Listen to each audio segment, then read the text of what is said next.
అసలు కాంగ్రెస్ పార్టీలో ఉన్న నాయకులకు కార్యకర్తలకు అసలు మీ లోపల అసలు హిందువులేనా మీరు? నాకు అర్థం కాలే. మీ లోపల హిందూ రక్తం ప్రవహిస్తుందా? ఇవాళ సర్క్యులర్ చూసినా ఇవాళ ఇజ్జ పోతే సర్క్యులర్ చూస్తే ఇవాళ ఇప్పుడే ఇచ్చింది, ఇప్పుడు సాయంత్రం సర్క్యులర్ ఇచ్చావు. ఏమి ఇచ్చింది తెలుసా సర్క్యులర్? రంజాన్ టైంలో అంటే సాయంత్రం 4 గంటల తర్వాత పోచట వాళ్ళు. నువ్వు రంజాన్కు 4 గంటల తర్వాత వాళ్ళకు ఉద్యోగాలు ఇచ్చిపెట్టి పోతే మాకు ఏమి ఇబ్బంది లేదన్నా.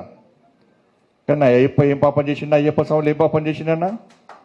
నా అయ్యప్ప ఏం పాపం చేసిండన్నా? మధ్యాహ్నం దీక్ష తీసుకొని అయ్యప్ప మాల తీసుకొని మధ్యాహ్నం ఆఫీస్కి పోతే టిఫిన్ బాక్స్లో పోయి తినరాదు. అప్పుడప్పుడు వంట వేసుకొని మడితో తినాల్సి వస్తుంది. అవునా కదా?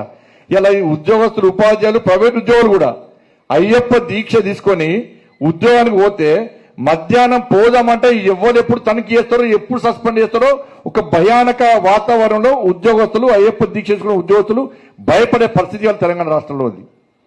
మధ్యాహ్నం భిక్ష లేకుండా పస్తులుండి అయ్యప్ప దీక్ష చేసుకునే పరిస్థితి వల్ల గంట సేపు బయటికి పోవాలంటే సస్పెండ్. మరి ఏ పాపం చేసిన అయ్యప్ప?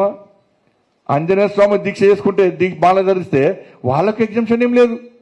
భవానీ దీక్ష చేసుకుంటే వాళ్ళకు ఏం లేదు. శివమాల ఇప్పుడు శివరాత్రి వస్తుంది, శివమాల చేస్తే వాళ్ళకి ఎగ్జామ్షన్ లేదు. మరి సర్కార్ ఒక్కరికైనా అంటే హిందువుల పరిస్థితి తెలంగాణ రాష్ట్రంలో బిడ్డ బతికేది వాళ్ళ హిందువుల పరిస్థితి. ఇవాళ మేము మాట్లాడితే మేము మతతత్వాలం.